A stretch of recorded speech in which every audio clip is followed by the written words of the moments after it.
Russian occupiers continue shelling Ukrainian regions. This morning, a missile hit Slovyansk in the Donetsk region. It was a cold and not very good morning for Slovyansk today. The city was hit by missile strikes. 2 micro-districts were attacked. There were no casualties. The damages are being specified.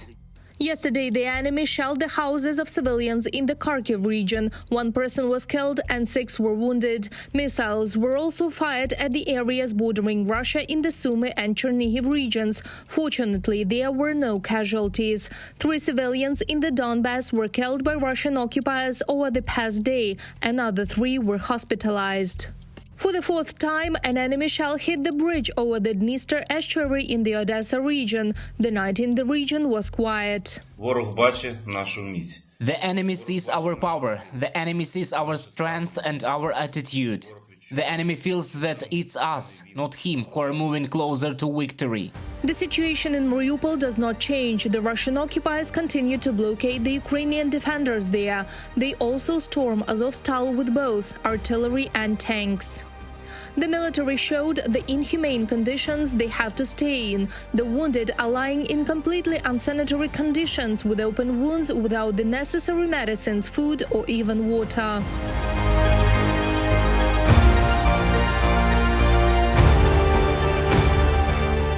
These are the conditions we have to survive in. We all live in the basement. And the 1st and 2nd floor are on fire. Do you hear how it hits and explodes? But the soldiers are not discouraged, and even in such a situation they find the strength to smile and sing Ukrainian songs.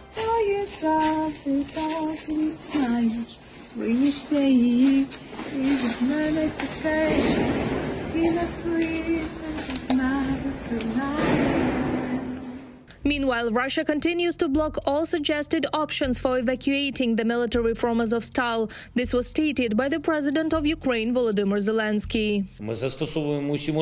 We use all possible diplomatic tools to organize rescue for them, but Russia has not yet agreed to any of the many options offered. We asked our partners for the necessary weapons to unblock Mariupol and save all people, both military and civilians. But we still do not have the necessary weapons and the amount needed to unblock Mariupol.